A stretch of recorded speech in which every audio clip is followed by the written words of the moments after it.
I'll hand over to you now, Councillor Fielding. We're all recording. Thank you.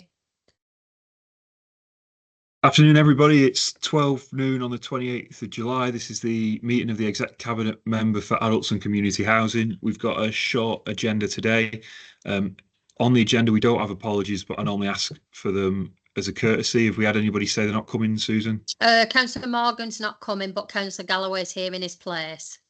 Okay, thank you. Welcome, Councillor And Galloway. Rachel, I think somebody said Rachel's on holiday as well. Yeah. Okay, fab. Right, so the first item on the agenda is the monitoring report. It's been circulated in advance. I don't need anybody to take us through this, but if anybody's got any questions on what they've read, please stick your virtual hand up. No, I've not got any either. We could move on, so that's noted as required. Okay. Item 2 is the homeless and temporary accommodation, homeless household supported accommodation item. Mark, are you going to speak to this one? Yes, Councillor, thank you. So, Councillor, this report seeks approval to commission a new homelessness household support accommodation service with the aim of improving outcomes for single parents or parent couples, to include those fleeing domestic abuse who may otherwise be accommodated temporarily in hotel or shared accommodation. As detailed in section 1, Bolton, like most areas, is experiencing high demand for housing, with significant demand on the team to support those at risk of homelessness. This in turn has meant regular use of bed and breakfast and hotel accommodation when the council's wider temporary accommodation portfolio is running at capacity. As part of our wider programme to reduce the use of hotel and B&B accommodation, this report and decision looks to address capacity specifically for young parents and young mothers who may have additional support needs and/or may be fleeing abuse, helping the borough maintain its duty to provide safe accommodation as defined under the Domestic Abuse Act, amongst its benefits. It will complement existing safe accommodation provided through our domestic abuse pathways and provide greater flexibility in our ability to support a particularly vulnerable group. The approach will not only provide improved support arrangements in a more settled environment, but it will further help the local authority reduce costs, presenting a significant cost saving when compared to bed and breakfast and chain hotel use. The specification requires 24 units of accommodation for those with low and medium support needs, and is subject to 100% occupancy of tenants directly referred by ourselves, ideally in the same location. An outline of the minimum specification requirements is detailed in section 2. In terms of the financial implications, these are detailed in section 4 of the report. The budget for the contract is £90,000 per annum, with the expectation that the winning tenderer will be able to attract intensive housing management costs as a registered provider through housing benefit.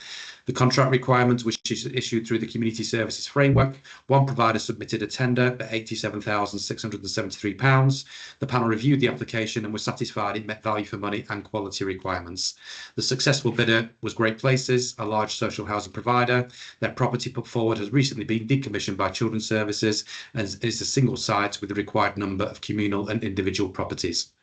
The options available within the report are: option 1, approve the award of the contract to Great Places; option 2, refuse to approve the award of the contract, the impact of which is noted under section 3.2.1. The recommendation to the executive member is to approve the award of the contract for an initial period of 3 years, to delegate to the Assistant Director for Housing and Community Safety for the authority to approve any moderate annual contract value increase to account for inflation and other reasonable costs incurred, and to approve the extension beyond the initial contract period for a further 2 periods, each for 1 year where required. Welcome any questions. Thanks, Mark. I'll throw it open to opposition members if there are any questions for Mark on the report. I don't see any indication.